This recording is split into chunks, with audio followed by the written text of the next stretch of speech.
How y'all doing out there? Thank y'all for watching the G Rich Show. I'm your host, the one and only Granville Richards, and today we got the host of the hostess, the best host in the city, Mr. Jordan Centry. Yes, sir. Yes, Y'all sir. give it up for him. He didn't won 2022 Nerve Comedian of the Year. He was also a finalist in 2002 for North Carolina's funniest comedian competition.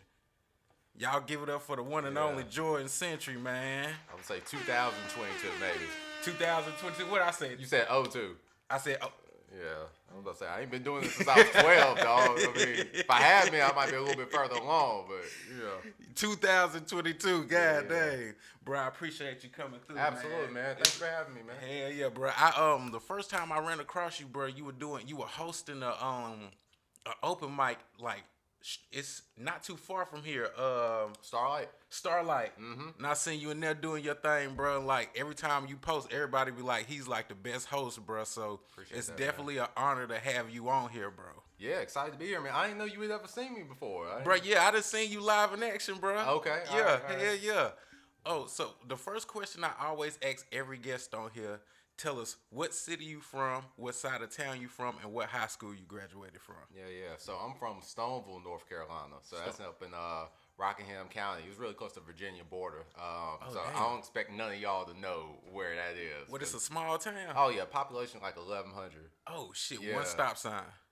What's that? One stop light, one stop. Exactly. Damn. Exactly. You know, it actually kind of made me mad when they added crosswalks. So I was like, man, Look, I this ain't- a waste of taxpaying dollars right here. So ain't but nothing but 3 cars on the road. Damn, bro. But yes, but that's where I'm from. Went to McMichael High School. Shout out McMichael High School. Shout out McMichael High School, man. Live in South End part of Charlotte right now. Okay. And I forget what the other question was. It was just city. What city you from? What side of town you stayed on, and what high school you hit? Oh, you yeah, hit, so I got yeah, you hit all of them. Man, I'm a pro out here. Now, bro, how was it growing? Now, what was the name of your town again? Stoneville. How was it growing up in Stoneville, bro?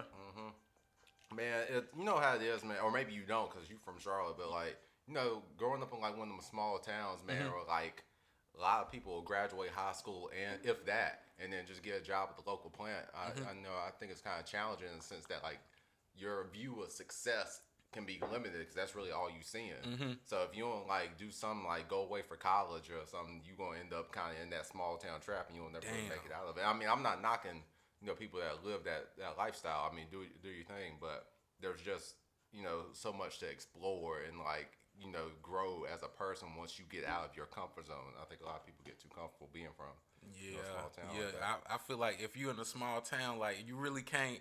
Like imagine if you was doing stand up comedy there, bruh. You know what I'm saying? You couldn't. You would have to like because I lived like I was an hour north of Greensboro. Okay. So you would have to go to like Greensboro or Winston-Salem or one of those to kind of do that. You couldn't build nothing like that in a small town because there ain't gonna be you and maybe 2 other people that want to do comedy. Damn, what y'all gonna that's do? crazy. 3 of y'all gonna just keep telling the same jokes every week. And you have 2 people in the crowd clapping. Yeah, and shit. exactly. But I will say, man, something about them small towns, man. If you do bring a comedy show, because I have done in some like smaller areas like Waxhaw, like some of they really do appreciate that, man. They appreciate that because you just saved them like an hour round trip of having to come to Charlotte for some entertainment. For real. So I think it can be done, but you gotta bring the show to them. You can't really count on having like local people doing it. Hell yeah. Now, growing up, did you grow up with your mom and your pops? I did, man. 2-parent household. My dad worked a lot though, so I will say that my dad had 2 jobs, so it was a period of time where like I would come home and I'd be just the only person at home. Damn. But I mean, I think that really like inspired my love for rap music and kind of like all the content that y'all see me on making on social media today.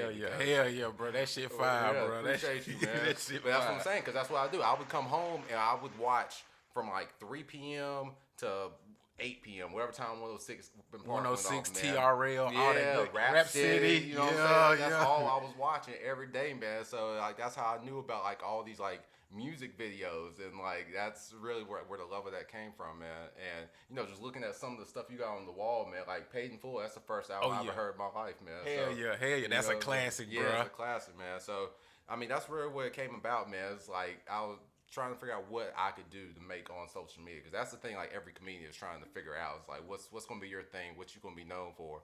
I really started by asking myself, what do I like to watch? videos. And what can I do with that? Yeah. And then it'd be like my era of videos. Like my favorite one that you did out of all them shits was the LL Cool J one. I never noticed that he had on pants and a fucking hat. LL In the, insane, I was yo. like, what? And a whole live belt and jumper. He come out the water. Yeah. I was like, I never noticed that shit until you said that, bro. And you gotta understand, back in the day, that was real denim. It ain't like the 2024. That You got shit like the flex. heavy. Yeah, now that's some real FUBU denim right there. That's weight right there, man. But you know, I think I have to ask the same question to you, man. How'd you end up getting into podcasting? Like, what made you want to like launch this to begin with? Shoot, bro. I was doing stand up comedy and like my first 6 shows, bro, I killed. And then my last 3 shows, I bomb. And after that, I just was like, nah, I ain't fucking with it no more. Oh, man, And you can't go out like that. Everybody man. be saying that, bro. And then I be at these comedy shows and I just be like, I want to go hit. See? But I just can't. I kind of done fell in love with this shit and it done gotta, I don't know. I'm just making excuses, bro. Nah, I mean, at the end of the day, if this is what you really love and you've already found it, then yeah, just lock in on this. But I will say, man, that is like a defining moment for every comedian. Yeah. Everybody got a bomb. Yeah, It's but how you recover from that. bro, but I went up there and just did this right here. Oh, you ain't say nothing? Well, I mean, And then my girlfriend, people from Rock Hill was there and wait, shit. hold up. So, all right, what made you freeze up like that? Because you'd already done it like 3 times. I did it like 5 times. Like 5 times, all right. I don't know. I guess just her people bit like to me. I think what it was, I was feeling myself too much. Oh yeah. I think I was feeling myself Yeah. way too much. Like, oh, you don't really have to practice and do that. You could just get up there and that's exactly what happened. Made a fool of myself. Made a damn fool of myself, bro. And I ain't Man. been back since. But Bro, I'm telling you, that first bomb hurt the most. bro, when was your first time bombing? Man, you know what? It's funny you asked that because Tyrone Burston and Oh, Jawan Cap were both shout out. involved. Both of them were involved What happened, in bro? this.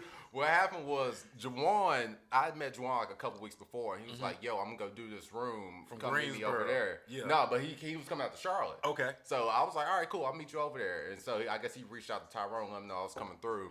And so I pop up, and like as soon as I park my car, Jawan called me on like Facebook Messenger. He didn't even like call me on Like, bro, where you at? Nah, he called me. He was like, hey man, I ain't gonna be able to make it. So he was like, No, bro.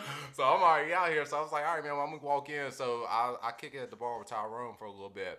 And the thing that messed me up, it was like a poetry / open mic comedy. So it wasn't that's what kills.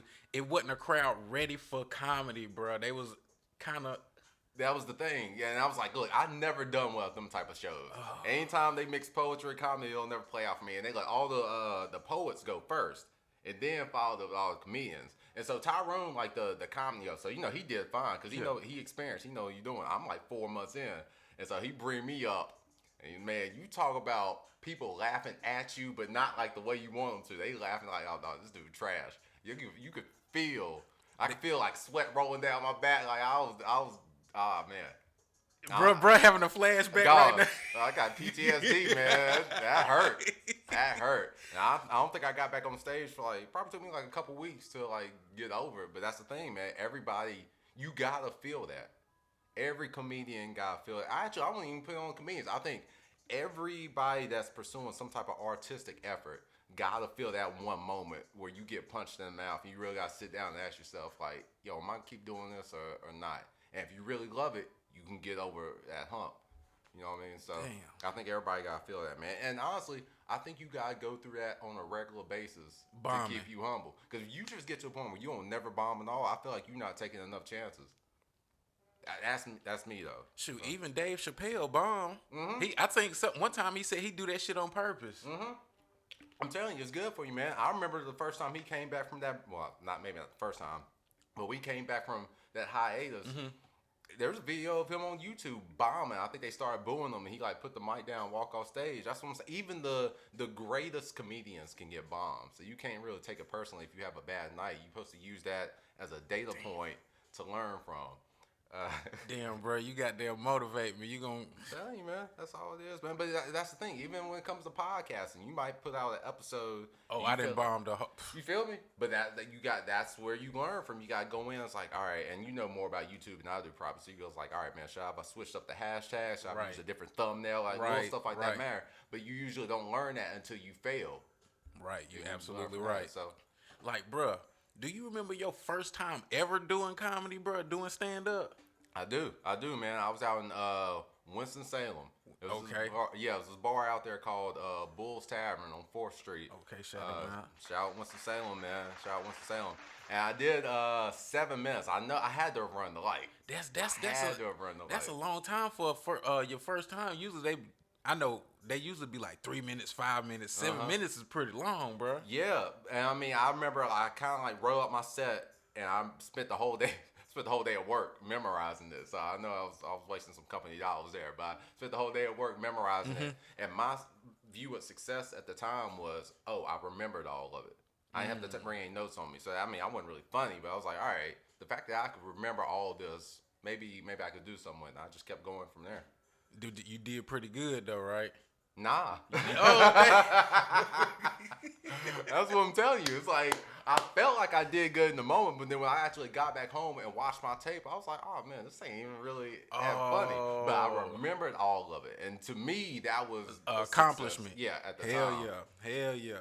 So, like, one thing I noticed about you, bro, like, you do a lot of hosting, bro. Like, how did you get into hosting? Because to me, you the number one host in the city, bro. If you having a comedy show, you gotta have bro goddamn hosting your shit. I appreciate you, man. Thank you. Yeah, man. I got into it really. I felt like Charlotte needed a good comedy room, and that's no shot to like anybody that's doing comedy rooms now. But what I'm saying is, when I first started Starlight, we was coming off of the bleep this out if you have to. We was coming off the pandemic. I know, like Yeah. And like we lost a lot of rooms. We lost a lot of comedy rooms because of that. So when I first started Starlight, the only open mics at the time were mine, Crown Station on Wednesdays, and a mic we don't even have anymore called Penthouse, which was every other Monday. So it was like, damn. I came in just starting it because I felt like a lot of the comedians just needed an extra room to work out at. But then I really took it seriously. I said, like, all right, if I'm going to do it, then I really want to make this the best I can do. So for sure. I didn't approach it as a mindset of this is an open mic. I approached it from the mindset of this is a show. So I'm going to spend money on these Facebook ads to get people to know about the show. I'm going to get up at 6 in the morning, hit up all these Facebook groups saying, yo, my show, Tuesday, 7:30 p.m. every week, and build the audience. Because I think that's what it comes to when it comes to building the show. If you can get the audience there, the comedians are going to show up. For sure. Because that's the key of open mic. The main purpose of open mic is to practice your jokes in front of a audience that's listening. So you get the audience there, the comedian's going to show up. So I always like put an audience first mindset when I was putting the show together, man. So that's really how I got into it. And I also felt there was a way for me to like get those reps. There's like, all right, at least once a week, well, twice a week now, I'm going to do something that's going to help me get better as a comedian. And through the way, man, building up that quality room, you have comedians that be coming in from out of town looking for somewhere to, work their jokes out at. So then they hit me up, and now I got connections with this comedian in New York and this comedian in Florida, that's and like dope, all over the place, man. And that's really how you gotta make it, man. It's building connection. I'm sure you know that, like with your podcast thing, man. You over here doing the live interviews. Yeah, I'm telling you, Thursday now. Yeah, I'm gonna keep it real, dog. I saw the pictures from the first live interview. No lie, I thought you had Candace Owens up there. I don't know who that woman was in that first picture. I thought she, bruh, that's what's her name? Billionaire Vane. Dog, at a glance, I was like, man, he got Candace Boy, Owens. Hey, I would have got 1 million views out of had Candace Owens up there. I was about to say, man, it's like that's how you know Hugo a party from over too. It's like that he done got Candace Owens doing a walkthrough at Texas T. That's crazy. I'm telling you that it was a straight crowd, bro. I was real surprised, like. That's gonna become a thing, but when I first seen you, bro, it was at Starlight, and that crowd was. What I liked about it, the crowd was really into the comedians, bro. Yep. That's hard to find. Like they in there drinking beers. You got people over there on the side sitting on the couch. You got people sitting there. They were really interacting with the comedians, which I think is dope. So yeah, and that's important because again, going to like treating it like a show and not like an open mic. I'm very intentful of who is going up when. Okay. So I'm looking at the lineup. Okay. I don't So just it's a formula to that shit. Yeah, I'm not going straight down the list of how people signed up. I'm looking to see like, all right, I know this comedian and this comedian got similar styles, so I ain't gonna put them back to back. Let me spread them out. This comedian is more high energy, so let me put them a couple spots down, so that way, if there's a little bit of a lull, we can get that energy back up. Okay. Being more mindful of that, man. Again, Damn, I ain't even know that shit was that deep, bro, for real. Well, that's the thing, because a lot of, and again, this ain't no disrespect, but a lot of people running open mics ain't going to take the time to do that. Because that takes a lot. Some comedians will feel a certain way about that for whatever reason. Oh, they skipped me, this, that. Yeah, and taking the personal, like, no, it ain't about you. I'm trying to keep the crowd engaged so that you can get the most out of them. Right. I'm trying to make a better overall show for everybody. Yeah. You know what I mean? Yeah. Now, bro, growing up, was you the class clown, bro? Was you always funny? Bro, I was lame. I was lame. Yeah. What you mean, bro? I was lame, man. I was watching wrestling. I was Man, who the fuck wasn't watching wrestling? Nah. But you gotta understand, I'd be at home watching wrestling, eat a full DiGiorno's pizza. Like I was like the chubby, overweight kid with glasses. I was like the nerdy kid. What, you lost a lot of weight, bro? I did. I lost weight from 8th grade in between to like 9th grade. So like that summer for starting high school, that's when I lost weight and like got rid of the glasses and stuff. But nah, I was lame, man. I wasn't never no like class clown. We kind of similar, bro. Because I was going through school. I was like 280 pounds, bro. I didn't lose weight until I moved from my mama's house. So I was eating all them good neck bones and all that good shit. And then when I moved, I started getting small. She's like, "Is my son smoking crack?" Nah, my mom got heavy early. My mom put me on Weight Watchers. What? Yeah, my mom put me on Weight Watchers. And like I had some of the actual like Weight Watchers, like frozen dinners. So I was over here counting boys. So I was looking goofy up in the lunch cafeteria. I'm taking pepperonis off my pizza so I could like save a couple extra points because I want some ice cream. Damn, that's crazy. Yeah, bro. but I mean, but it worked. It worked. So I mean, I appreciate her for that. But yeah, man, it was. Man, shout out, mom. Shout out, mom. What's your mom's name, bro? Ramona. Miss Ramona. Shout out Miss Ramona. Yeah. And your pops, man. Shout your pops Bernard. out. Shout out Mr. to Bernard. Yeah. Shout out both of them, bro. Now, just a little side story. I was the fat kid, but they was picking on me. But goddamn it, I switched that shit up. I went home and wrote me some shit down on everybody in the class, and I sit there and waited for the first person, and I roasted their ass. See, that's usually how it goes. I roasted their ass. You gonna be the big kid, you gotta be funny too. Oh yeah, Hell yeah. Now you doing comedy, bro. Who's your Mount Rushmore comics? If you could put 4 comics out there, who would your 4 comics be, bro? Cat Williams is number 1 for me. Ooh. Easy. I'm not just saying that because the interview. I've always thought that 3 special run at the beginning of his career from the Pimp Chronicles to it's Pimpin', American Hustle in between those two. You put that up against anybody's and any 3 specials. I think Cat wins that, man. I think Cat in his prime was the funniest person ever. So I got to put him up there. I'll put Dave Chappelle up there. You know who I really like? Anthony Jeselnik. Bro, I don't even know who that is. Anthony, he's like this dude. He's really dark. But he's got really good like one-liners. Okay. Got really good one-liners. I'm gonna have to check him. He'll be telling jokes about like his people dying. And yeah, exactly, stuff like that. I like that too, man. So that, and there's another dude. I probably have to put Sam Morril up there too.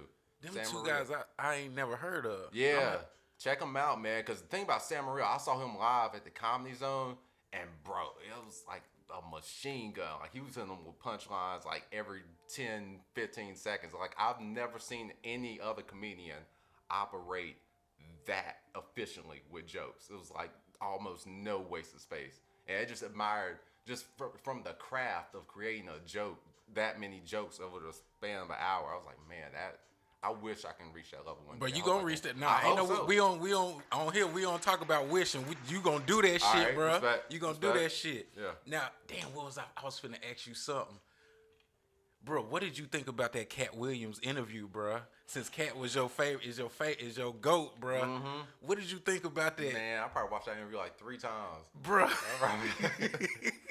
I loved it. Start rubbing them knees. Yeah, he got going, man. Now, I mean, I will say there was some things that I think he said for comedic effect. Like when he got into that part of like he was reading like what 8 books a day when he was 13. I was like, Cat, all right, like he probably did.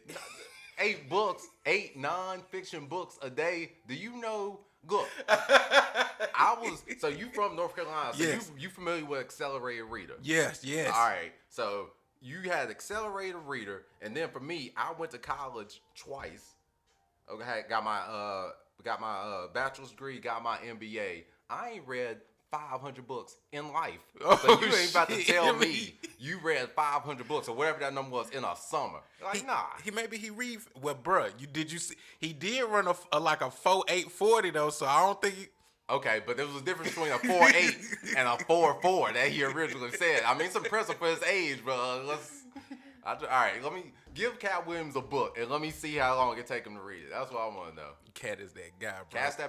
He really is. But nah, I mean, I think there was a lot of truth to what he was saying too. I don't want to just like focus on that. I think that there's a lot of things because it's the entertainment industry, right? There's a lot of stuff that's going on that until somebody speaks on it, we don't really know what's going on. I mean, Diddy just got his house raided.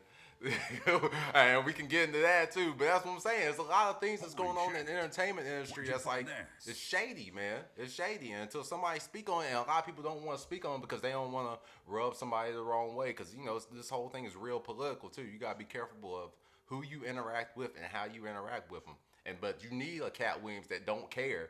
Cause he already got his fan base. Like he got people gonna support him regardless. Yeah, I loved it, man. But you know what fucked me up about that whole interview, bruh? When he told me that Steve Harvey was wearing a hair unit, bro. My whole fucking life I would go to the barbershop and be like, give me that Steve Harvey lineup. I did not know that was fake either. That tripped me out. So I started going back looking at old pictures. I was like, oh man, that is fake. Dang. I will say, man, you know what's funny? I think Cat did kind of have a effect on other comedy communities, and now you got like other comedians trying to call each other out, and it's like, yo, you are not Cat Williams. You got bro, you need to chill. You ain't made it yet. You just can't be calling people the fuck out. Yeah, you gotta be careful. I mean, I understand. What I'm saying, speak your truth, but also make sure you have a valid point too. For sure. You know what I mean? Don't be beefing over. It's like, I only did 4 minutes of step 5. I was like, all right, you should have did better with the 4. You know what I mean? Now, bruh, what do you think that the Charlotte comedy scene is missing? Because I know you've done comedy everywhere, and you've seen different venues and how they do it in this city and that city. Yeah. What do you think the Charlotte comedy scene is missing? I think it could be a couple things, man. One, I think we're doing a better job of this now. More collaboration. Yes. One thing that I have at Starlight, it's not just a show. An hour before the show, we have a writing group. So whoever want to come to it, we all sit in the room. We'll spit out a joke that we're working on, and we'll go get feedback from other comedians. Okay. Just say like, oh, you could add this tag, or you could phrase it this way, or you know what I'm saying. So stuff like that, man. I think getting that like teamwork is something we could do to like help us get better as a scene. So I love. Seeing other rooms doing that. I think Hugo's doing something similar like that before his show now. I think he's doing that this week. He's like, everybody come in an hour early and we're going to do a writing session and stuff like that. Yeah. So that's what I'm saying, man, because that's how you really also form bonds with people too, man. It ain't just about you getting on stage, telling jokes and then leaving. Like, you got to like network and build relationships with these comedians to make it. So I think that collaboration is something that we working on. But, we still got to keep going with that. And then other than that, man, I think we need also more showcases and more paid shows. Because we got to the point where we got like a lot of open mics now, which is great. But, we also want to try to like, put some money in comedians' pockets too, right? So we got to really crack the code on like selling tickets and like being able to pay comedians too. And that's something that I'm trying to get into and figure out myself. I kind of feel like I've proven myself from an open mic standpoint of producing an open mic show. For sure. Now I gotta show myself, okay, how can I get actually people to buy tickets and come out to a comedy show? So that's the next level for me to figure out. Because Charlotte is growing. We definitely got like the people to do it, like and like that the area, especially that area where Starlight is. That's I feel like that whole little area is like a fucking gold mine. Everything is in walking distance. Exactly. Like it's definitely possible, bro. Now earlier I heard you said you went to college, bro. What college you went to? Yeah, so undergrad, I went to UNC Greensboro. So shout out Greensboro. Man, shout out Greensboro, yeah. And then 2021, I graduated from Chapel Hill. I got my MBA from there. Carolina, so, let's go, let's go, Hills. let's go, Hills. let's hey, go. y'all had me nervous, man, playing against Michigan State. I ain't like that. Y'all was down like 12 at the half. I ain't like that. Bro, I hate Michigan State. They took my heart one year, bro. That one year where they beat us at the buzzer, bro. Was that Michigan? All right, I don't really remember that one too well. Well, I remember. I think it was Villanova that kind of had me hot that one year. Man, they Dude stole. drained that three and yeah. No, it was Villanova. It wasn't Michigan State. It was man. Yeah, I remember that one because I could tell as soon as it came out, I was like, oh, he got that one. And then that dude didn't even go to the league. I don't think. Yeah. He a legend for hitting that damn shot. Oh though, yeah. man. Oh yeah. Yeah, man. Go Hills though. Hell yeah. But yeah, man. So yeah, I graduated college twice. What'd you go to school for? Business. Business. Yeah. Undergrad, I got my bachelor's in business, and then Chapel Hill, I got my master's in business administration. Damn, that's dope, bro. Yeah, man. Was it some hard? I know you done seen some crazy shit at Chapel Hill, bro. Bro, you know what happened? I started because MBA is a 2-year program. Okay. So I started 2019. Okay. So the following year, we know what happened the following year. Man. So I only really got like a little under a year of like the real in-person Chapel Hill experience. Because then once the thing hit, they moved our classes online, and pretty much our classes remained online for the rest of the program. So that's why I ended up moving back to Charlotte like September of 2020. So I really wasn't out there like that, man. So I kind of hate that. You kind of missed the goddamn college experience, bro. A little bit, but what I will tell you, man, I went to Chapel Hill a little naive. And by that, I mean, when I was at UNC Greensboro for undergrad, bro, UNCG is so diverse. Like, it's technically a PWI, like a predominantly white institution, but it'll be like, the student body is like 50%, 55% white, and then 45% everything else. So even regardless of what class I was in, I never felt really out of place or whatever. Whereas when I went to Chapel Hill, man, I remember one time specifically, I was walking down the street. I was walking down Franklin Street, the main street of Chapel Hill. I just like looked around and I was like, yo, I'm the only black person on this street. Bro, stop right bullshit. Nah, no lie. And I was just like, and I was thinking like, man, Chapel Hill, that's like the Mecca of North Carolina. I know it's gonna be cool. No, it's not. It ain't. I'm telling you, if you ain't white and below the age of like 25, you shouldn't be in Chapel Hill. You gonna feel so out of place because it's a young town and it's a white town. Boy, what you doing over here? Man, you got hold on now. I don't want to make it like that. I never experienced anything like crazy overt, but it's just I would look around and just be like, man, this just seems It's crazy. Yeah. As hell. Ain't no, but when you was at UNC Greensboro, ain't A&T right up the street, right? Yeah, exactly. So Exactly. if you needed a little transition, you could definitely go to A&T and go to G Ho. Did you ever go to the homecoming? Oh yeah. Yeah, of course. Because I knew some people that went to A&T. Because like some people from my high school, they went to A&T. So I'd be over there just hanging out at their apartment sometimes, going out with them. You got to see them thick ass girls. Man, listen, I love Greensboro. I always have a special place in my heart for Greensboro. We're going to leave that at that. Now, on here, I like to ask random questions that's going on in social media, and we had touched on it a little bit before. All right, okay. Today in social media, the feds that ran up in Diddy's house and they for his little, his little, I think it's a big deal. That is a big deal, bro. What do you think about the whole Diddy situation and everything that's going on with him, bro? The thing about Diddy, man, is he's always had some type of negative allegations floating around him. I keep it real for the longest time. Like it started off with the contract disputes, and then it evolved to you got Tupac taken out, and then the whole thing in the club with Shine and like all that, and then now here come these allegations. Well, I mean, I'm knock on wood. I don't even know how to phrase it. Them ain't no goddamn the thing that happened with Cassie, and then like all these other people's coming out. And look, I think it's also been a long time secret that Diddy. He experiments, man. You know what I'm saying? Who put it like that? Diddy the diddler. Yeah, Diddy be partying, man. So I can't really say I'm surprised. I didn't know it was to the level of like getting his house raided. Like that just makes me wonder, what are they looking for, and what else don't we know about? Some videotapes. He probably had some people handcuffed in the basement or some shit. I mean, maybe so, man. But dang, like you, I can't even imagine Diddy being in jail. Like, what do you even? Because Diddy's so like a. I mean, I hate to say it, Diddy like kind of like a diva, man. Like, you ever see him? He is a diva, You know who I want to talk to? Where is Farnsworth Bentley? bruh. You know, Farnsworth. I be at work doing YouTube. I just be searching shit. They did like Farnsworth then went and got married and got a wife and the whole nine. Like, and he did an interview basically talking about some of the. You got to look it up. It's on YouTube, bro. I was He about got to an say, if Farnsworth. I hope Diddy paid him off because if Farnsworth get to talking, it's over. I think everybody done got to talking, man. That's just a whole weird situation. That's why I'm like, you should treat people good, bro, because you don't know what's gonna come back and circle around and hit your ass. Yeah, exactly. But that's going back to our earlier point of like the entertainment industry. Come on, people knew. You know what I'm saying? Even some of like the people that I look up to. Like I'm a huge Jay-Z fan. Jay-Z and Puff are close. You can't tell me Jay didn't know something about that. Bro, did you see the Shannon Sharp and the Baby interview? I watched part of it.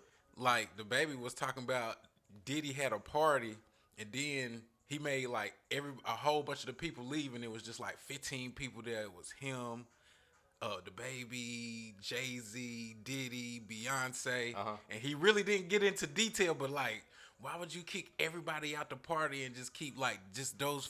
That's some weird shit. Well, wait, what did he say happened? I just seen that clip, bruh. That clip right there. I need to watch the whole thing, but I don't think he really went into detail, really what happened. You know what I'm saying? But don't tell me the Baby was getting swaddled out there. You ever been TD Jakes too, bruh? See what I'm saying, man? There's a lot going on. Man, Diddy, bro. You need to get it. I can't even get no applause on that shit. Nah. Hell no, they gonna cancel me. Now, with you being a host and you doing a lot of shows, bro, what are some of your no-nos at a comedy show? Like the shit that you just not trying to have go on, and that just grinds your gears, bro. Oh, that's an easy one. I hate when shows don't start on time.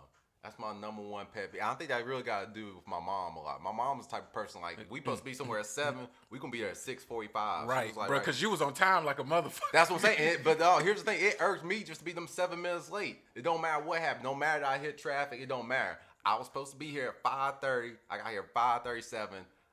That does something to me. Bro, I hate that. People that have been 45 minutes late. I'll be in here like that's, this, bro. That's what I'm saying, bro. That's such a lack of professional. I can feel myself getting hot right now. Look. That's what I'm saying. That's such a lack of professionalism. That's a lack of respect for other people's time. So I always believe, man, if the show supposed to start at 7:30, we're going to start on 7:30 because we're going to reward the people that got here on time by respecting their time and kicking things off when we said we was going to. Because that's the thing. If you don't, then like you can't even like. I feel like you lose trust with the audience. They can't even trust you when you say that we're gonna do a show at 7:30 because you just he on black people time. Exactly. And so if they get that in their heads, they're like, all right, well I ain't gonna show up on time then. And then see that's a snowball right there. Yeah. So yeah, that's my number one thing, man. Be on time. Okay. Now with you doing all these shows, what's the craziest thing you done seen at a comedy show, bro? Okay, again, this is a real easy one. It was me. My dude Don Garrett, shout out to Don. Shout out Don, another bro. Hilarious dude, man. You should have him on. Yeah, Don's hell yeah. great. I'm gonna hit him up. We was back when they was doing the open mic at the Comedy Zone still. Yeah. There was this one dude that came up. He old dude, and he had on the sports coat. No lie. You might have to censor this. Pull some anal beads out of his pocket. I look over at Don in shock. I'm shocked too. And then he started. No, bro. He looped it. He looped it through his finger and started pulling it through. But every time he was pulling through, he kept on making a popping noise. I wonder what the fuck Debbie Millwater said about that shit. Yo, I don't even know. But see, that's probably why they stopped doing the damn open mic up there. You own something. I think that did play a role in it, man. Because that's the thing, man. Because you can't be doing no wild stuff like that. Now you got the Comedy Zone background. Now you look this video. It's like this is what y'all endorsing. A man pulling anal beads through his. Yeah, and doing the sound effects. It's like, man, what you doing? I will say, never saw that dude again. And I remember one time I went up there. They had some girls up there like doing some at the Comedy Zone. Yeah. Okay. it got kind of weird, bruh. But I wish they would bring that open mic back. I would. It's that crowd is. It's a good crowd, bro. The crowd is good, but what was even better, that was like a common area for comedians to meet up. So that's another thing that I think we could use, like within the comedy scene. It does seem to be a little bit fractured in the sense that the quote unquote urban comics will only hit certain rooms, and everybody else will hit certain rooms. Comedy Zone was that place where everybody would come together, man. Right. Because everybody wanted to be on that stage, and that was something that I was trying to recreate with Starlight again by getting that audience there. And it's not quite what the Comedy Zone is. And so I really think we need that one common place for everybody to link up. Come on, Debbie, man. Come on, Debbie. I don't think it's for lack of Debbie trying, to be real with you. I don't know all the inner workings, so don't nobody get mad at me. But I think it's deeper than just Debbie not being able to like produce it. Because I always used to feel like, because that's the first place I ever did comedy. I went there and I watched one day, and then I was like, all right, I'm going to go head up there and do that. Just the energy you feel when you hit the stage, like, I know this person didn't hit the stage. DC Young Fly done been on this stage. Mike Epps done been on this stage.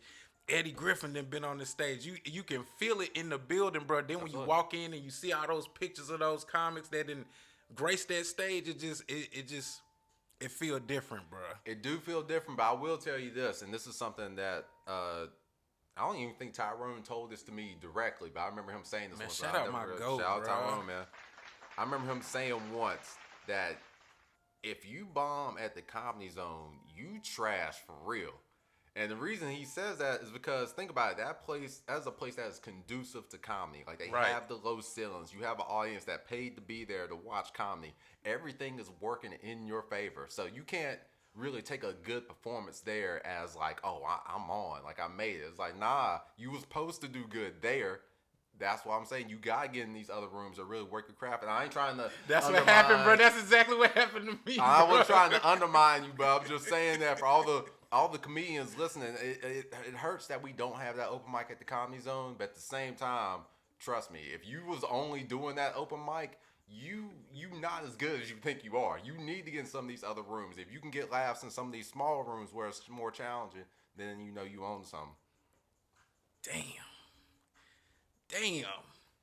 Like, boy, you put that in. God, man. That's Tyrone. I'm just regurgitating that. That's it's the truth, bro. When I think about it, like, for real, the Comedy Zone is set up for people to come and laugh, bro.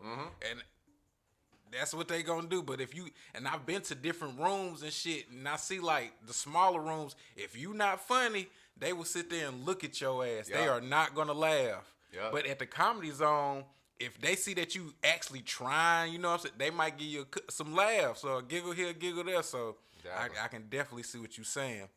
Now, with you being in the Charlotte comedy scene, can you name me 4 local comics that you fuck with, that you like this with? Oh, man, Don Garrett's number one, man, for shout sure, out man. Don, bro. Yeah, me and Don started, I believe both of us started in like 2017. We started around the same time, so like. So y'all the 2017 class. Yeah, so we kind of like came up together in a sense. So like a lot of these things that we saw, like what happened at the yeah, exactly. Like all that stuff, we kind of like grew up together in this comedy thing, man. So that's definitely somebody I'm really close to. Tara Brown moved away. Man, shout out Tara Brown. Yeah, man. Tara Brown was just such a god in light, man. She's so nice. She is. So friendly, man, and really helped me from, you know, the business standpoint of comedy, man. She really helped me put more of a focus on doing clean comedy, because that's where the money is at for real. Man, let me tell you, this comedian named Travis Lincoln. T-Link. Yeah, T-Link. I know T-Link. T-Link told me that he has a homeboy that do clean comedy. Got paid like $20,000, right? Yeah, I was watching that interview. I know. That's crazy. That'll make you not want to cuss never. Exactly. That'll make you not want to cuss never. You see, that's why I ain't cussing all on this show.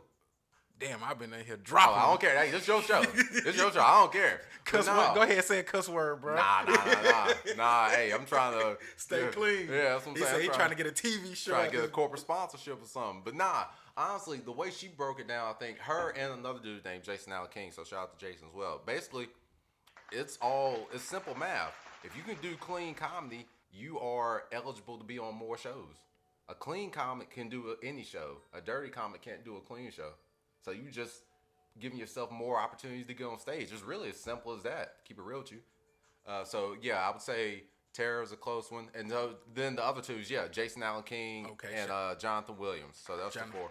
Okay, I man. named those two, those last two in particular, because I'm actually the official co-host of the Comedy Zone podcast now. Okay, And so hell those are my yeah. co-hosts Hell right yeah. now. So we all co-hosting that show. So yeah, I put those four as like the closest people I'm into. I would say. Okay. That's no disrespect to other people. Oh wait, nope. One more. I'm sorry, I got to put one more. Shout out to Kayla Candy. Kayla Kent. Okay. Shout out Kayla Candy. That's my DJ at Starlight. So Okay. people, the woman playing the music every Tuesday when you Okay. come out, that's her, man. She's a comedian as well. So she's my Alrighty. co-host actually at Starlight. So yeah, I got to put her in there too. Okay, for sure. I got a funny story about Tara Brown. One time I went to Comedy Zone and there was a dude out there trying to heckle her. I ain't never seen Tara. She told him straight up, nah, we ain't doing that. She stopped her set right in the middle, like, nah, we not doing that. Gave him the death stare from hell, bruh. Listen, Tara is nice. Tara is also from Brooklyn. And I mean the From real Wearing Brooklyn, not the Timbs. Yeah, with the Timbs. It ain't like you ain't got the people out there doing TikTok dances from Marcy Projects. Nah, she was there when it was real. So nah, you can't play with her like that. Damn, that's crazy, man. Shout out Tara Brown again. We Shout miss out you Tara. down here, We man. do. Where did she move to Tennessee? She did, man. I think she in Nashville. She's still doing comedy? Yeah. She moved for comedy. Yeah, man. They stole it from us, man. I hate it, but also I think that was probably the better move for her. Yeah. So yeah. Yeah. Bro, since I know you love hip hop, bro. I do. Bro, what you think about Kendrick Lamar dissing? I was hoping this was gonna come up. I've been waiting. What do you think about Kendrick going that All right. cold? Because he's, You ain't gonna. because I'm a I Kendrick see head, it. bro. You ain't gonna like this. Let me tell this to you, all the Kendrick fans listening. This ain't gonna go the way you think it's gonna go. Shit. All right, let me break it down to you like this. Name me a Kendrick diss song. There we go. Exactly. Drake is battle tested. All right, he done went up against Meek. He done went against Pusha T. Now you can say whatever you want to say about who won and who lost. He be ducking Kendrick. He know he do not want duck that. Kendrick? Bro, how many times Kendrick didn't diss that man? He didn't diss him like 1,000 times, bro. See, y'all keep making it seem like Kendrick is this boogeyman. Kendrick is He not. is the boogeyman. No way. No, he is not, man. Because you can't name me one Kendrick diss track. He keeps throwing shots, and Drake done threw his shots too. But where's the actual diss track from Kendrick? I don't think. I'm sorry. Listen, man, the finals is a lot different than a regular season game. True, but So- I don't think he want that smoke, bro. Okay. don't Look, think all right. you- So I we don't- can. Okay, we can agree to disagree there. Then, Look, be real. We having an honest conversation right now. For sure. Do you honestly think Kendrick is a better rapper than J. Cole?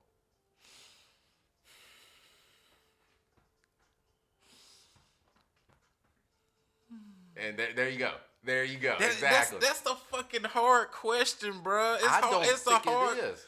Because J. Cole ain't been doing nothing but sharpening his blade for like 4 years straight. And you know what? Going back to Cat Williams, do you remember that one joke off of I forget what it was, but he was talking about how a little boy climbed into the tiger's cage. Yeah. And he was like, now what you think a tiger does all day? Nothing, but just waiting for the day when and they would put their foot over the cage. And that's what J. Cole, I think, has been doing this whole time. Just been continuous getting better just for the day somebody tries him. And he about to show Kendrick. So clip this part up. I hope you put this on, make this a reel. I'll stand by this one. Bro, I don't know because they so different, but That's what I'm saying. Because that's the thing. Because Kendrick gonna have to actually rap. He gonna have to take off that little alien voice and rap if it's gonna be a rap battle. Now I think he can get Drake, but if him and Cole went at it, I don't even know who to pick because I'm kind of biased with Cole because I'm from North Carolina, but at the same time Kendrick is my GOAT, bro. So I'll tell you this. I think he can also beat Drake. I just don't think it's gonna be the walk in the park that a lot of people think it's gonna be. Ain't no way he beating Cole. All right, it's over. Cole winning that. Cole is the best active rapper out right now against anybody. Be honest. and I can't even really argue. I can't argue with that shit. Bro. Damn. But I hope it happens. But look, I do Kendrick too. and Cole was supposed to drop a damn album together. Like they homeboys. So what the fuck? Maybe he got mad that he jumped on the track with Drake, but Cole and Drake been doing songs. That's what I'm saying. I don't even know. So here's the thing. I don't even think Kendrick is mad at Cole. I think the difference is with Kendrick, I think there really is some real issues between him and Drake. Whereas I think Kendrick is just seeing it as competition with Cole. I don't think he got like a real issue. It's just that like I'm the best and I'm gonna go at you too. Yeah, because look, this happened for real. This happened in real life. Diddy tried to run up on Kendrick, and Cole got in the middle of that shit. So I know they homeboys. So I just think it's more competition with Cole and Kendrick. Because you remember he put out the diss track where he was just dissing every single rapper in the game, saying he was better. Control verse. Yeah. All right, I'll put it to you like this. You had Hugo on here the other day. Shout out him. Hugo told that story of he was with his homeboy. And they was walking back to his car. Right. They had the car surrounded. Yeah. So if you with the person we really trying to get, well, you gonna have to take some hits too. Right. So if I'm really going at Drake and you standing beside Drake, well, hey. But my thing is, Kendrick, they been making songs. Cole and Drake been making songs. They been making songs, but they ain't been on a tour together. Oh, they going on tour? They already was on tour. This whole second leg of It's All Blur. Yeah, they was co-headlining like 10 dates. That's what I'm saying. They really been like working together. And even then, you can kind of listen to like some of the first person shooter verse that Cole had, and he was saying lines like the Spider-Man meme is me looking at Drake, and kind of like it's not like a direct shot at but on that same song, Drake was like, it's just 2, you know what I'm saying? Exactly. But Cole was like, it's 3. He said that initially, but like Cole also said he was number 1. Everybody think they number 1. Exactly. So that's what I'm saying. I think it's really just competition between Kendrick and Cole, but I think it's like real beef or real issue with Drake and Kendrick. Oh yeah. So, but I think they both gonna respond. Boy, that shit gonna be crazy. They went from about to make an album together to goddamn beefing hard. Man, bro. that album was like Detox, man. People been talking about it and talk about it. I ain't even hear one. Do they even got like a collab track with just them two? Yes. What is it? Nah, see? Not just Bruh, them two. I wish I could pull out my phone, bruh. I'm telling you, I don't think they got one. The closest I think they ever came to was on that Jeezy album. And he had that one song that was featuring Kendrick and Cole, and Kendrick ducked. Cole lit that verse up, and then here come Kendrick at the end of the song singing. Kendrick don't want... Come on, man. Nah. Watch. All right. Okay. All right, we're going to have to place a bet on that shit. Just like the Tyson and Jake Paul fight. We're going to have to place a bet on that one, brother. Man, okay. What do I even want to say with that? I'm about sick of Jake Paul. I'm gonna be real. I was talking to this little young kid, right? And he tried to tell me that Jake Paul is going to... I'm like, bro, you don't understand. That's Mike Tyson. Mike Tyson. That's an old Mike Tyson, but this is still Tyson. He crazy for real. Yeah, exactly. Now, don't get me wrong. I see Jake Paul been putting in the work. I think I wouldn't want to fight him. But also, he shouldn't be trying to take on Mike Tyson. But also, I think it's like an exhibition match, right? So the rules is a little bit different. Like, when Tyson had that exhibition with Roy Jones a while back, they had like a no knockout clause or something. Oh, damn. So there's probably something in place where Mike can't really like do what we know Mike to do. Let Jake Paul do some funny shit, and the real Mike gonna show up. Oh, that's what I'm saying. I think he's one snap away from exactly. You step into the tiger's cage.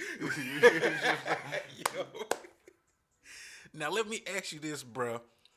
Out of all the time you've been doing comedy, what is your best moment in comedy, bro? The moment that you can remember, like your favorite moment, your best moment. Man, that's kind of a tough question, man. Because I've had some really good moments. I think part of that was the year that I won the QC Nerve Comedian of the Year. Yeah, shout it out. Yeah, thank you. Because along with that, not only did I win that, like Starlight, the room that I won, basically won like the comedy open mic of the year. But what I mean by that is they had like an open mic category, and my room came second among all open mics, comedy, music, whatever. So it like made me feel proud because not only did I show like my comedic skill sets, they also took business acumen, producing, like kind of like all these things, whether I was on stage or whether stuff I learned at UNC, is like I proved myself on multiple levels by winning those awards. So I think that was my proudest moment. Damn, bro. Yeah. Like, how do you take the business side? Cause you went to school for business and incorporated with the stand up comedy with Starlight to make it make it work. Yeah, that's the thing, man. At the end of the day, everything is a business. For sure. So I mean, I know this is an artistic endeavor, and everybody wants to like put that first. You can't. If you want to be successful, you gotta think business minded. So when you're reaching out and you're working with these rooms, you gotta think about what they want first, because they have to make a profit. Right. Everything else gotta come second. And that's how you have longevity. That's how you have Starlight. That's 3 years in now. Well, he's about to end this year. It'll be 3 years in. Look, if I'm being honest, I think that's like the second longest comedy open mic we got right now. For real. All right, and that just there's a reason for that. You gotta know how to like be business minded. You gotta know how to be political. You gotta know all these things, man. That's how you keep your room afloat. So I mean, I always try to approach things of, if I'm working with somebody, what can I do to be valuable to them? I think it's actually something Stephen A. said. He says something of like, when he wakes up in the morning, every day he asks himself 2 questions, like, how can I make my employer more money, and then how can I get some of it? Right. That's the thing, man. If you can keep yourself Show your valuable, value. they gonna keep you around. For sure. Now we starting to get to the end of the interview, and the last question, one of the last questions I always ask, if you had any keys for success or words of advice for anybody that's trying to get into comedy, get into hosting, trying to do an open mic, what would you tell them? What would Jordan tell them? I would tell them that the best way to get involved in any community is to be of value to the community. So with that, you gotta ask yourself, what does that community need? When I was looking at starting Starlight, I really came in. I was very intentional of seeing what days we didn't have an open mic. Okay. Because that's the day where we needed one the most. Don't be afraid to go out there and support another comedian's show. All right, that's how you really stand out. Because a lot of comedians, I mean, no disrespect, a lot of us can be selfish at times. Right. You know what I'm saying? We're only focused on getting on stage, working on our material, and then leaving maybe to do another show. That's lame as hell. Exactly. The people that get noticed is the ones that stick around, or the people that ain't even there to like perform. They just hanging out, supporting your show. That's how, you see somebody who's like, man, I really appreciate that. Let me get them on the next show. You know what I'm saying? Be of value, and then it's going to reciprocate itself and come back to you. Okay. That's dope, bro. That's dope, bro. For sure. I feel like, keep it real, there's a lot of things I feel like I could say, honestly, but that's probably the number one thing, man. What's something else that you could say, bro? Listen, work on being funny. And I know that sounds disrespectful, but I mean it. Like, if you are only doing the same 5 minutes week after week, month after month, you're not getting better. You gotta build up some new material. You gotta be honest with yourself and say, like, okay, this joke is not getting laughs. I gotta do something to it. I can't just keep telling it and people not laughing. It's like you wasting your own time and wasting everybody else's time. You gotta be really intentional with how you do things, man. And I think that's another thing that some comedians just ignore. And granted, look, if it's a hobby for you and you just doing it to have fun, then all right, that's one thing, do your thing. But if you're really taking it serious, then be serious about it. Listen to your sets, whether that's watching it on video or audio, and really see how you can do things better time after time, and make sure you do that. And I'll be honest with myself, I don't always do that. I gotta take more time to do that too, because I'm so busy sometimes performing. I'm not trying to like flex on anybody here, but I'm so busy performing at times I don't necessarily take that time to reflect and see what I could be doing to do things better. So definitely it's a two-way street, man. You gotta get on stage, but then you gotta take that time off stage to figure out how to be better. Okay. So what do you got coming up, bro? What upcoming events you got? Tell the people, bro, so they can pull up on you. Bro, so I am really excited. The second Saturday of April, we got the show at Crown Station. I'm going to double check the date because I don't want to get it wrong. But I'm doing this show called 106 and Noda. Okay. So basically, the content that I make online of these music video reviews, we're going to kind of mix that with like 106 and Park. And Boy, do a top 10. That's dope, bro. That's dope. You should make people wear like baggy clothes and shit. Exactly. Yeah, we going to do some mid-2000s hip-hop and R&B songs, man. I'm going to come out. I'm trying to get a Jeezy Snowman shirt for the show. But yeah, man, we doing that again at Crown Station on Saturday, April 13th. I know ticket link's gonna be available soon. Come out, wear your best Jabot jeans or Oh whatever you shit! got. No, he didn't. You know what I'm saying? I'm gonna get a pair of Jabots too, man. Ray Fool said he got me on the Jabots. You say Bro, he sell them. I just seen him with a pair on Thursday night. That's He what I'm got them he got the ones that's fitted though. He definitely got some Jabots for you, bro. Yeah, I saw that though. I told him, I was like, man, you shouldn't be out here wearing no size 28. You gotta get the pictures. But no, I'm gonna get a pair because I'm gonna need a pair for the show. But yeah, man, come out to that show, man. That's what I'm really excited about. Because again, it was a show that's being built around me. Okay. Like that's an honor, man. I'm teaming up with Culture. Culture is like this online hip hop blog that's based here in Charlotte. Okay, And yeah, I so- think I seen that on Instagram. Probably so. Okay, Probably okay. so. So yeah, it was really dope that they like wanted to partner with me to create this show, man. So I'm really excited about it. It's really blending, you know, what I do as a comedian with my love of hip hop, and yeah, I'm super excited. Bro, about I can that, sit man. up here and talk about hip hop with your ass because you know your shit, bro. Hey man, I'm down. I'm down. You know your shit. Yeah, So man. hey y'all, April 12th, it's a Saturday. Y'all ain't doing shit anyway. Pull Exactly. up on Jordan at Crown Station, 13th, man. April 13th. April 13th. It's sure, a for Saturday. sure. It's on a Saturday. Yeah, so that's the main show that I'm really excited about that. But other than that, man, every Tuesday I'm at Starlight, come through. Me and Kayla Candy co-host that one. And on most Saturdays, I'm at the Landing at 4th Ward. It's my open mic that I host in Uptown Charlotte. Okay. Yeah. I didn't even know you did that one. You said you did 2 of them. Yeah, that one's a newer one. That one Okay. I've only been at, we only like a year in at this point. So Okay. that one's still kind of on the newer side. But yeah, that one's a good one too, man. And I think, again, only Saturday open mic.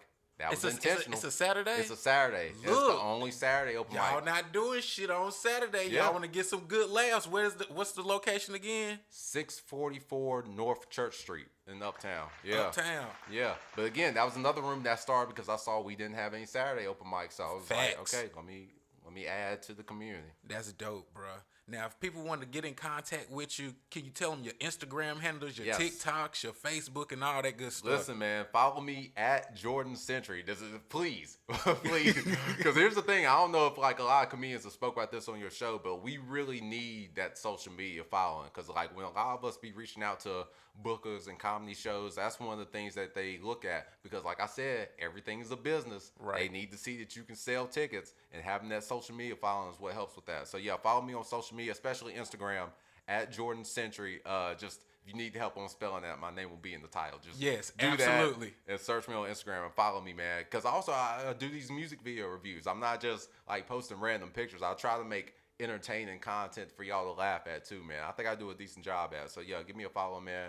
Really appreciate it. Okay, I think I follow you. Your TikTok be busting too, bro. Don't you? I do. Yeah, I post on Instagram, TikTok, YouTube, and Facebook. I'll be posting on all 4 of those. Okay, and it's Yeah. all the same thing, Jordan Centry. Yeah, at Jordan Centry on all of those. I'm gonna go ahead and put it right here. For I'm sure. gonna put it right here. So, hey man, I appreciate you pulling Absolutely, up on me, man. Thank you, man. I done had Thank the you. best host in the city come through, man. Appreciate Hey, you. this is the G Rich Show. Y'all give it up for the one and only Jordan Centry, Yes, bro. sir. Thank you. Thank We you. out of here. Yeah.